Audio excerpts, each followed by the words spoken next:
তার লোকে দুঃখী থাকলেও শান্তি আছে, আর মন যারে চায় না, যারে সহ্য হয় না, তার লোকের রাজপ্রাসাদে থাইকাও শান্তি পাওয়া যায় না। মনের বিরুদ্ধে যায় কি মানুষ বাঁচতে পারে বল? তুই যে আমার সুখ, তুই আমার কামনা।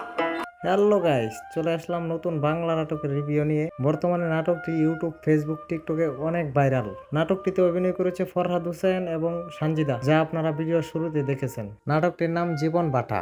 নাটকটি নির্মাণ করা হয়েছে বর্তমান পরিস্থিতি এবং বাস্তব কিছু চিত্র নিয়ে। এই নাটকের মূল কাহিনী পরকীয়ার কারণে দুইটা মার্ডার হয়ে গেছে একসাথে। এই নাটকটির দৃশ্যে দেখা গেছে একটি ছেলে এবং একটি মেয়ে ইটের ভাটায় কাজ করে এবং ওইখান থেকে তাদের প্রেমের সম্পর্ক হয়। এই নাটকের দৃশ্য এবং কিছু আবেগময় ডায়লগ দর্শকের মনে জায়গা করে নিয়েছে।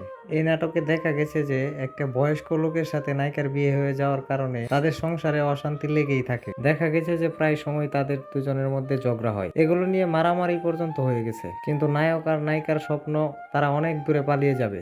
তাদের স্বপ্ন পূরণ হচ্ছে না একমাত্র সর্দারের জন্য। অবশেষে নায়িকা সর্দার এবং আরেকজন মানুষকে খুন করে ফেলে, কিন্তু তবু তাদের স্বপ্ন পূরণ হয়নি। তারা দুজনকে দুজনে আপন করে পায়নি। একজন চলে গিয়েছে জেলে, আরেকজন বাহিরে। এই নাটকের অভিনয় দুর্দান্ত সুন্দর হয়েছে। এই নাটক দেখার পরে মনে হয়েছে বাস্তব কোনো কাহিনী দেখছি আমরা। কিন্তু নায়কের বেইমানির ছলনা নায়িকা কখনোই বুঝতে পারেনি এবং কি তাকে বুঝতে দেওয়া হয়নি।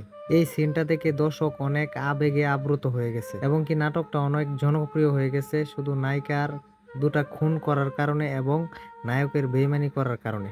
তো ফুল নাটকটি দেখলে আপনারা বুঝতে পারবেন এই নাটকটি কত সুন্দর অ্যাকশন এবং সিনেম্যাটিক ভিডিও দিয়ে নাটকটি তৈরি করা হয়েছে। আমি ধন্যবাদ জানাই এই নাটকের প্রযোজককে এত সুন্দর নাটক আমাদের মাঝে উপহার দেওয়ার জন্য। আশা করি ভবিষ্যতে এমন নাটক উপহার দিবেন আমাদের মাঝে। রিভিউটি কেমন হয়েছে কমেন্টে জানাবেন। আরেকটা রিকোয়েস্ট, আমাদের কিন্তু ভিডিও বানাইতে অনেক কষ্ট হয়, সাবস্ক্রাইব করতে ভুলবেন না কিন্তু আমাদের চ্যানেলটি। আজকের মতো বিদায় নিচ্ছি, ভালো থাকুন সব সময়। আসেন, আসেন, চলেন থানায়, চলেন।